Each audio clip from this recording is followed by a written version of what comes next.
হরে কৃষ্ণ। দণ্ডবোধ প্রণাম সকলকে। আশা করি সকলে গুরু গৌরাঙ্গের কৃপায় কুশলেই আছেন।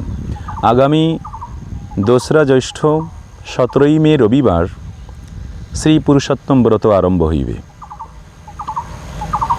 এই পুরুষোত্তম ব্রত মহিমা সম্বন্ধে শাস্ত্রে বিশেষভাবে বর্ণিত হইয়া আছে। বৈদিক শাস্ত্র দ্বিবিধ, এক স্মার্ত ও পরমার্থ ভেদে। স্মার্ত ব্যক্তিগণ তাহারা পরমার্থ শাস্ত্রের প্রতি তাহাদের রুচিপ্রদ নহে, কেননা তাহাদের কর্মের প্রতি প্রকাণ্ড নিষ্ঠা বা কর্মফলের লোভ ও এ সমস্ত কারণে তারা বিভিন্ন প্রকার বিধিবিধান করিয়া থাকেন। সেই বিধিবিধানের দরুন তারা পরমার্থ শাস্ত্রের প্রতি উদাসীন বা রুচিপ্রদ হয় না। তারা মন গড়াভাবে, মনে রুচিসম্মতভাবে সমস্ত কর্ম করিয়া থাকেন। এর ফলে তারা ভগবৎ সেবায় তাহাদের অধিকার লাভ হয় না। কিন্তু পরমার্থ শাস্ত্রতে কি বলিতেছেন?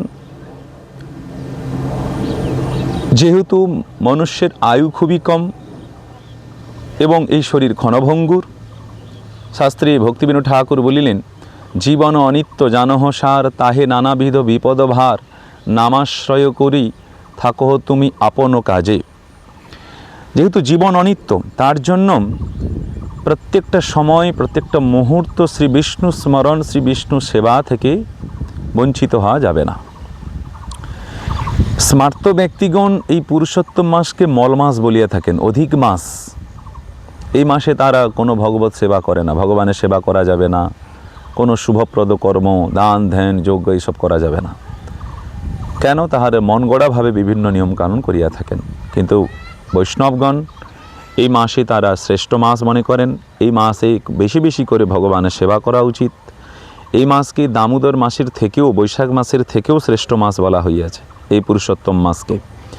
প্রত্যেক ভারতবাসী সনাতনীদের, বৈষ্ণবদের ক্ষেত্রে এই পুরুষোত্তম মাস বিশেষভাবে নিয়মকানুনের দ্বারা পালন করা উচিত। নৈমিষারণ্যতে সুতজি মহারাজ মুনি ঋষিগণকে বলিতেছেন, ভারতে জন্মগ্রহণকারী ব্যক্তিগণ তারা পুরুষোত্তম ব্রত মহিমা শ্রবণ করিবার পরেও যারা পুরুষোত্তম ব্রত পালন করে না, তাহাদের জন্ম মৃত্যুই বৃথা এবং তাহাদের পুত্র কলত্র আত্মীয় স্বজনের বিরহজনিত দুঃখ তাহাদেরকে ভোগ করতে হয়। এই পুরুষোত্তম মাসে পরচর্চা, পরনিন্দা ও পরান্ন ভোজন আদি করা উচিত নয়। এই মাসে ধামে গিয়ে অবস্থান করা উচিত। ভাগবত কথা শ্রবণ, কীর্তন, গুরু গৌরাঙ্গের সেবা বিশেষ করে করা প্রয়োজন। প্রত্যেকেই এই ব্রত পালন করিবেন। এই ব্রতের অধিষ্ঠাত্রী দেবতা হল ভগবান জগন্নাথ দেব। দামোদর মাসের ন্যায় যে সমস্ত দামোদর মাসে আমরা যে সমস্ত বর্জন, সবজি আদি, এই মাসেও সেই সমস্ত দ্রব্যবস্তু, সবজি আদি বর্জন থাকিবে। যেমন পটল, বিনস, বরবটি, লাউ, কলাই ডাল ও টমেটো, সোয়াবিন, গাজর তো বর্জনই একেবারে। এই সমস্ত বস্তু আপনার বর্জন করিবেন, যাহা আমরা কার্তিক মাসে বর্জন করি। আপনারা প্রত্যেকেই পুরুষোত্তম ব্রত পালন করুন ও জগন্নাথ দেবের অহিতিকে কৃপা লাভ করুন। সকলে ভালো থাকুন, সুস্থ থাকুন।